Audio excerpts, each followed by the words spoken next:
Salve, selamat pagi anak-anak dan remaja misioner yang dikasihi Tuhan.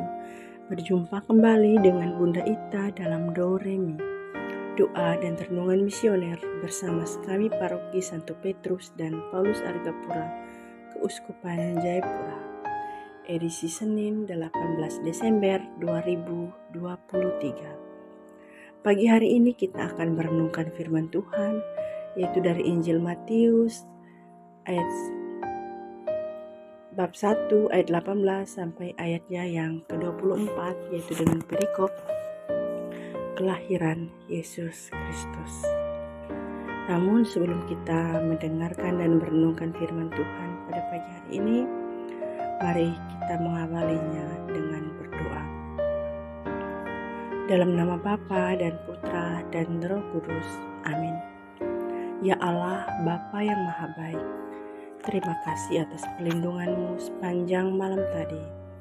Terima kasih pula karena Yesus yang Kau utus menjadi sahabat anak-anak di seluruh muka bumi ini. Terima kasih juga atas Roh Kudus yang Kau utus untuk membimbing dan menjaga kami sepanjang hari ini. Bapa, berkatilah orang-orang yang kami kasihi, orang-orang yang kami jumpai sepanjang hari ini, mulai dari orang tua kami, teman-teman, sanak saudara, atau siapapun itu. Tak lupa pula kami berdoa bagi siapa saja yang sedang bersusah hati, sakit dan menderita. Semoga mereka merasakan penghiburan dari-Mu. Kami mohon bimbingan-Mu ya Bapa sepanjang hari ini. Semoga kami boleh berlaku sopan dalam melaksanakan tugas dengan baik. Semoga kami juga selalu rajin membantu orang tua kami di rumah. Kini saja kami akan mendengar dan merenungkan firman-Mu. Bersabdalah ya Tuhan, hamba-Mu siap mendengarkan. Inilah Injil suci menurut Santo Matius. Dimuliakanlah Tuhan. Kelahiran Yesus Kristus. Kelahiran Yesus Kristus adalah seperti berikut. Pada waktu Maria, ibunya bertunangan dengan Yusuf, ternyata ia mengandung dari Roh Kudus sebelum mereka hidup sebagai suami istri. Karena Yusuf suaminya, seorang yang tulus hati dan tidak mau mencemarkan nama istrinya di muka bumi, ia bermaksud menceraikan dengan diam-diam. Tetapi ketika ia mempertimbangkan maksud itu, malaikat Tuhan nampak kepadanya dalam mimpi dan berkata, "Yusuf, anak Daud, janganlah engkau takut mengambil Maria sebagai istrimu, sebab anak yang di dalam kandungannya adalah dari Roh Kudus. Ia akan melahirkan anak laki-laki, dan engkau akan menamakan dia Yesus, karena dialah yang akan menyelamatkan umatnya dari dosa mereka." Hal itu terjadi supaya genaplah yang difirmankan Tuhan oleh Nabi. Sesungguhnya anak darah itu akan mengandung dan melahirkan seorang anak laki-laki, dan mereka akan menamakan dia Immanuel, yang berarti Allah menyertai kita. Sesudah bangun dari tidurnya, Yusuf berbuat seperti yang diperintahkan malaikat Tuhan itu kepadanya. Ia mengambil Maria sebagai istrinya. Demikianlah sabda Tuhan. Terpujilah Kristus. Anak-anak dan remaja misioner yang dikasihi Tuhan. Tema renungan pada pagi hari ini adalah memupuk iman. Jadi kitab iman ini harus diberi pupuk. Mengapa demikian?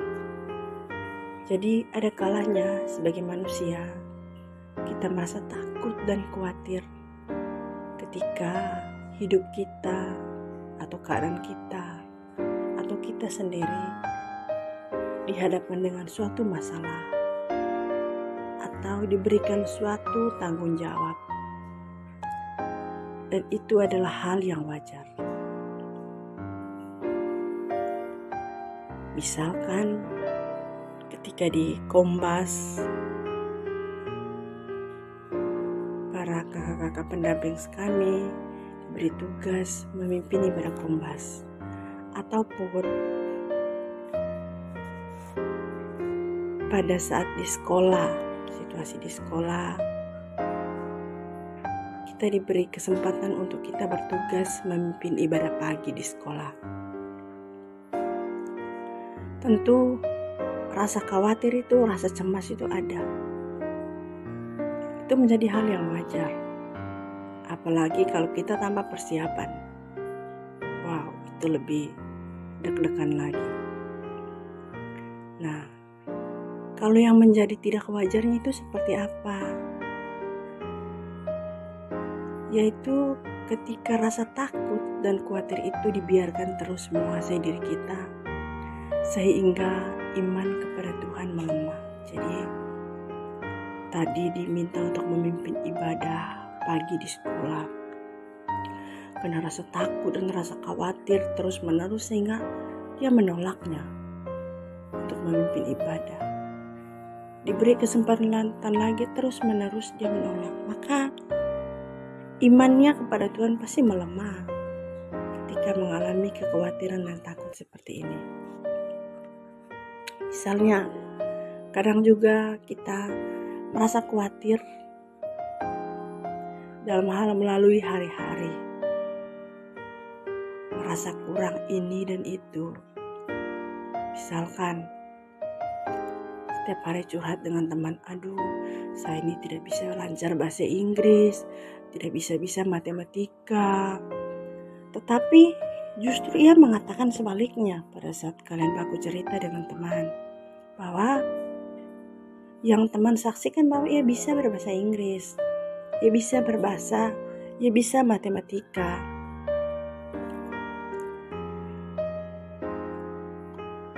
Bahwa teman tadi melihat bahwa hidup kita ini atau hidup saya ini sangat diberkati Tuhan. Misalkan dikatakan, aduh kamu cantik, pintar bahasa Inggris, ya walaupun bahasa Inggrisnya hanya begitu-begitu saja. Sementara seolah kita sendiri tidak dapat melihat berkat-berkat tersebut. Jarang sekali kita melihat berkat yang kita terima dalam diri kita, karena kita selalu melihat bahwa orang itu selalu lebih dari saya, orang lain begitu. Maka saya pun berefleksi apa yang disampaikan teman tersebut, dan akhirnya saya dapat melihat bahwa memang benar hidup saya ini dipenuhi berkat dan rahmat Tuhan. Tidak kekurangan, sekalipun juga tidak berlebihan dalam materi. Ia juga memberikan karunia-karunia agar saya dapat hidup dalam pelayanan rohani. Misalnya kalau Bunda, ya walaupun hanya pelayanan di Kombas, di sekolah minggu, itu sudah sangat luar biasa. Begitu juga Bunda punya anak-anak remaja yang berada di Paroki Santo Petrus dan Paulus Argapura. Kalian itu kalau sudah melayani Tuhan, bisa memimpin sekolah minggu, bisa main orgel, bisa mazmur. Itu sudah kalian punya karunia yang Tuhan berikan. Namun kekhawatiran yang sering dialami adalah sesungguhnya buah dari pikiran negatif kita sendiri. Kita selalu memikirkan negatif tentang diri kita. Itu tadi karena kita melihat bahwa orang lain itu mempunyai kelebihan yang sangat luar biasa, atau dari segi fisik dulu, penampilan, terus talenta yang dimiliki atau kemampuan yang dimiliki. Dan jika terus pikiran negatif terus tinggal di dalam kekhawatiran, maka yang akan terjadi sesuai dengan kekhawatiran tersebut. Dan iman pun menjadi mati. Namun sebaliknya, jika yang ada di dalam pikiran adalah rasa kepercayaan kepada Tuhan, maka kita akan merasakan dan menyadari penyertaan Tuhan adalah nyata bagi kita. Anak-anak dan remaja misioner yang dikasihi Tuhan, mari kita meneladani sikap iman Santo Yusuf dalam bacaan Injil hari ini, yang mau mendengarkan dan melakukan kehendak Allah dengan sepenuh hati dan pikiran. Adapun pertanyaan yang menjadi bahan refleksi untuk kita renungkan bersama, apa yang menjadi kekhawatiran saya saat ini? Semoga demikian. Amin. Mari kita sampaikan doa dalam permohonan kita kepada Allah Bapa di dalam surga melalui putranya yaitu Yesus Kristus. Doa anak misioner Indonesia. Tuhan Yesus, Engkau diutus Bapa menjadi berkat bagi dunia dan menjadi selamat bagi manusia. Utuslah kami anak-anak-Mu di Indonesia menjadi sahabat yang kuat bagi yang lemah, sahabat yang rela berkorban bagi yang menderita payah, sahabat penghibur bagi yang sakit dan gelisah. Tuhan Yesus, kami pun ingin menjadi utusan-utusan kecil-Mu, teman setia bagi yang tersingkir, terlantarkan, teman bicara bagi yang kesepian, terlupakan, sobat yang gembira bagi yang sedih dan susah, sobat penuh penghargaan bagi yang tak dicintai. Tuhan Yesus, utuslah kami ini dengan bantuan Roh Kudus-Mu, menjadi garam dan ragi yang baik, menjadi terang dan obor cemerlang, membawa kegembiraan dan pengharapan. Tuhan Yesus, kuduskanlah badanku dan kuduskanlah jiwaku. Kupersembahkan diriku padamu hari ini. Berkatilah semua anak dimanapun juga. Berkatilah semua orang yang kami jumpai, siapapun juga. Amin. Kita satukan doa dan permohonan kita dengan doa yang diajarkan oleh Yesus sendiri. Bapa kami yang ada di dalam surga, muliakanlah nama-Mu, datanglah kerajaan-Mu, jadilah kehendak-Mu di atas bumi seperti di dalam surga. Berilah kami rezeki pada hari ini dan ampunilah kesalahan kami, seperti kami pun mengampuni yang bersalah kepada kami. Dan janganlah masukkan kami ke dalam pencobaan, tapi bebaskanlah kami dari yang jahat. Amin. Salam Maria, penuh rahmat, Tuhan sertamu. Terpujilah engkau di antara wanita, dan terpujilah buah tubuhmu Yesus. Santa Maria Bunda Allah, doakanlah kami yang berdosa ini, sekarang dan waktu kami mati. Amin. Kemuliaan kepada Bapa dan Putra dan Roh Kudus, seperti pada permulaan, sekarang, selalu, dan sepanjang segala abad. Amin. Anak-anak dan remaja misioner yang dikasihi Tuhan, selamat menjalankan aktivitas. Semoga sepanjang hari ini kita dapat melakukan perbuatan kasih kepada semua orang yang kita jumpai. Semoga segala aktivitas kita dilindungi dan diberkati oleh Allah. Dalam nama Bapa dan Putra dan Roh Kudus. Amin.